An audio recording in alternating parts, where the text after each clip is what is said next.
ساری زندگی اس کا شکریہ ادا کرتا رہوں تو کہ شکر ادا۔ ہم حضور کی امتی، نبی انتظار کرتے رہے، نبی منتظر رہے۔ حضرت خلیل اللہ کی بارگاہ میں پکار رہے ہیں، ربنا وابعث فیہم رسولا، مالک رسول بھیج دے۔ کوئی کہتا ہے لیسا بفظ ولا بغلظ، وہ ترشرو نہیں ہوگا، سخت مزاج نہیں ہوگا، ماتھے پہ شکنے لانے والا نہیں ہوگا، وہ پیار بانٹنے والا ہوگا، بس وہ آیا جا رہا ہے۔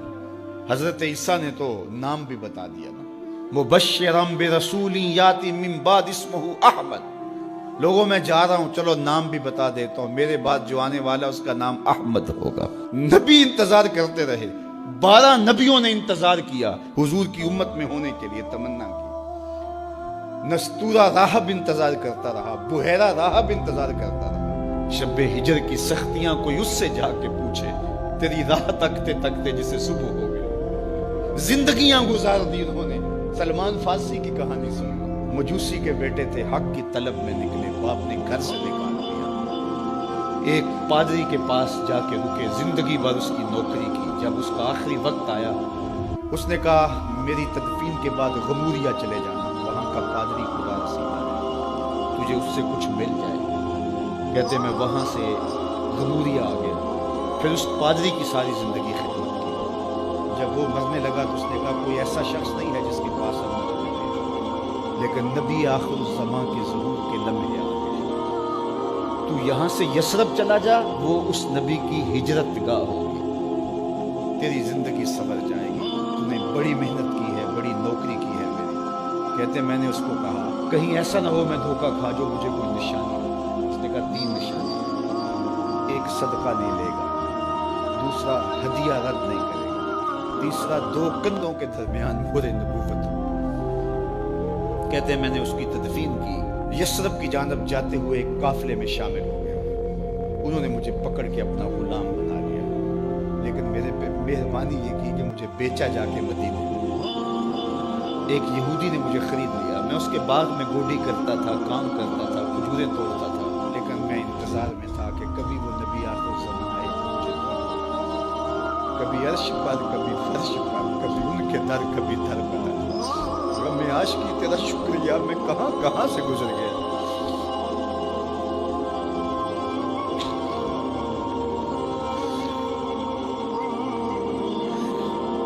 کہتے ہیں ایک دن میں اپنے باغ میں کھجوریں توڑ رہا تھا کہ ہواؤں میں مستی پیدا ہو گئی اور ہر سمت سے طلع البدر علینا کی صدائیں گونجنے لگی۔ میں سمجھ گیا کہ وہ لمحے آ گئے، میں نے چھلانگ لگا دی اور دوڑ پڑا۔ میرے آقا نے سمجھا شاید غلام بھاگ گیا، اس نے دوڑ کے مجھے پکڑ لیا۔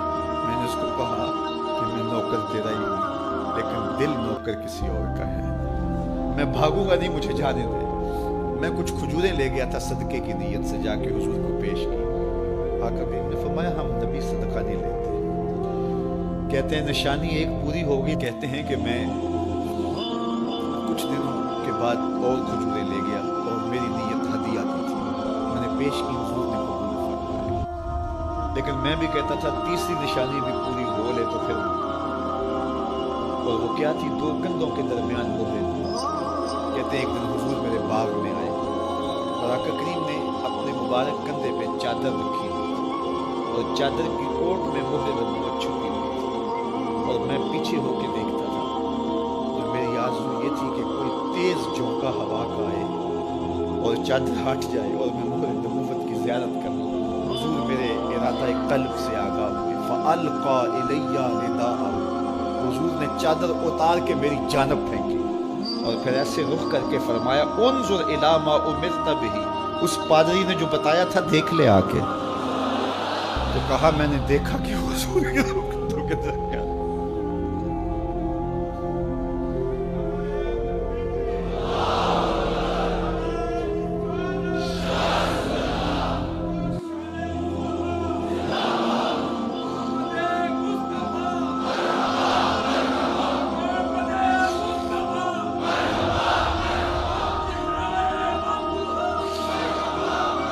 شب ہجر کی سختیاں کوئی اس سے جا کے پوچھے، تیری راہ تکتے تکتے جسے صبح ہو گئی۔ ہم نے تو کوئی انتظار نہیں کیا نا، ہم نے تو کوئی دکھ نہیں سہا، ہم سوئے تھے مقدر جاگ اٹھے، ہمارے والد مسجد سے مولوی صاحب کو بلا لائے، انہوں نے کان میں آ کے کہا مبارک ہو تو حضور کا نوکر بن کے آ رہا۔ میرے والد گرامی ایک شعر جھوم کے پڑھا کرتے تھے، محمد جانے جانا ہے پیغمبر ہو تو ایسا، رسولوں کی بشارت سے مبشر ہو تو ایسا، امر توقیر کا سب کو موکر ہو تو ایسا ہو، کیا ہم کو غلام ان کا مقدر ہو تو ایسا۔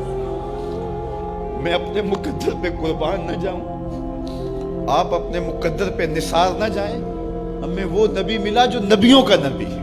بنو سعد کے مقدر بھی جاگ اٹھے، اللہ اکبر، کیا وہ خوش نصیب وادیاں تھیں، کیا وہ خوش بخت پہاڑ تھے بنو سعد کے، جہاں حضور نے زندگی کے ابتدائی سال گزارے۔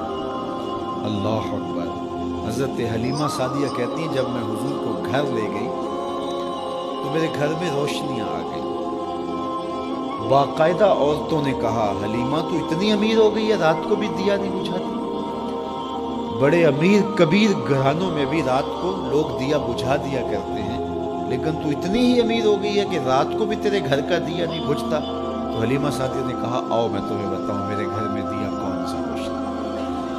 باقاعدہ ہم جولیوں کو بلایا، پالنے میں حضور تھے، اشارہ کر کے کہا ما کننا نحتاج الی السراج من یوم اخذناہ، جب سے یہ پیارا گھر آیا ہے میں نے سارے دیے توڑ دیے، دیے کی ضرورت نہ مشعل کی حاجت، عجب روشنی تو نے پائی حلیمہ، بڑی تو نے توقیر پائی حلیمہ، بنی تو محمد کی دائی حلیمہ۔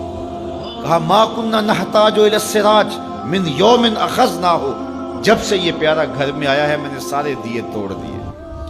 جہاں روشنی چاہیے ہوتی ہے حضور کو اٹھا کے اس کمرے میں لے جاتے، وہاں انوار پھیل جاتے ہیں، روشنیاں پھیل جاتی ہیں، کیسے اجالے پھیلے، کیسی روشنیاں پھیلے۔ حلیمہ دا چھپر کھجوری دے تھلے، حوراں وچھالے نوری مسلے، فرش تو عرش تک پہ گئی دہائی، حلیمہ نے لٹ لئی خدا دی خدائی۔ اللہ اکبر۔ وہ سارا دن تو صحراؤں میں گھوم لیتی تھی، اسے جب بھوک لگتی تھی لبوں کو چوم لیتی تھی۔ بخت جاگے حلیمہ سعدیہ کے، حضور ان کے گھر آئے، اللہ اکبر، جدھر سے گزرتے گئے نور پھیلتا گیا، انوار پھیلتے گئے۔ حضرت سیدہ طیبہ طاہرہ حضرت عائشہ سلام اللہ علیہا فرماتی ہیں کہ میں کچھ سی رہی تھی کہ میرے ہاتھ سے سوئی گر گئی۔ اب حضور کے گھر میں دیے میں جلانے کے لیے تیل بھی نہیں تھا، میں پریشان تھی، سوئی گر گئی، اتنے میں حضور تشریف لائے۔ حضور مسکرائے، کہتی ہے میں نے گمی ہوئی سوئی تلاش کر لی۔ اللہ اکبر۔ تو یہ روشنی تھی، یہ انوار تھے۔ اللہ اکبر۔ اذا ضحک یتلالع فی الجدر، جب حضور مسکراتے تھے سامنے والی دیواروں پہ عکس پڑتا تھا۔ اللہ اکبر۔ جب مسکراتے تھے نور پھیل جاتا تھا۔ اذا تکلم رؤیا کالنور یخرج من بین ثنایاہ، حضور کے سامنے والے دانتوں میں ہلکا سا فاصلہ تھا، اور جب آقا کریم گفتگو کرتے تھے وہاں سے نور کی کرنیں چھن چھن کے نکلتی تھی، انوار پھیل جاتے تھے۔ ایسا نوری ماحول، ایسا نورانی چہرہ۔ حضرت ابو ہریرہ بولے کل قمر لیلۃ البدر لم ارى قبلہ ولا بعدہ مثلہ، کیا پوچھتے ہو، 14ویں رات کا چمکتا ہوا چاند تھے میرے حضور۔ پھر کہا نہیں نہیں نہیں، حضور جیسا نہ پہلے دیکھا نہ بعد میں دیکھا۔ حضرت حسان بن ثابت پاس کھڑے تھے، کہا دیکھتے کیسے، کسی ماں نے جنم دیا ہوتا تو دیکھتے۔ خدا نے وہ سچائی پن چھڑیا جدے وچ محمد نو ڈالیا سی، حسینہ جمیلہ دا منہ موڑ دیتا، محمد بنا کے قلم توڑ دیتا۔ مثل او در عالم امکان متصور نیست، حضرت شیخ مجدد کہتے ہیں حضور کی مثل بزم عالم میں ممکن ہی نہیں ہے، ہو ہی نہیں سکتا۔ اور اقبال کا لہجہ بھی دیکھیے، رخ مصطفیٰ ہے وہ آئینہ کہ اب اس سا دوسرا آئینہ، نہ کسی کی بزم خیال میں نہ دکان آئینہ ساز میں۔ تو وہ پیکر تراشا، وہ پیکر تراشا، مکھ چند بدرشا شانی ہے، متھے چمک دی لاٹ نورانی ہے، کالی زلف تیک مستانی، مخمور رکھی ہن مد بھری، کیسا جمال دیا، کیسا حسن دیا۔ اچھا بریلی کے امام سے بھی پوچھ لیجئے، اللہ اکبر۔ بل بل نے گل ان کو کہا، کمری نے سروے جاں فضا، بلبل کی منتہائے پرواز تو یہی ہے نا، کسی کو پھول کہتے۔ بلبل نے گل ان کو کہا، کمری نے سروے جاں فضا، حیرت نے جھنجھلا کر کہا یہ بھی نہیں وہ بھی نہیں۔ خورشید تھا کس زور پر، کیا بھڑ کے چمکا تھا کمر، بے پردہ جب وہ رخ ہوا یہ بھی نہیں وہ بھی نہیں۔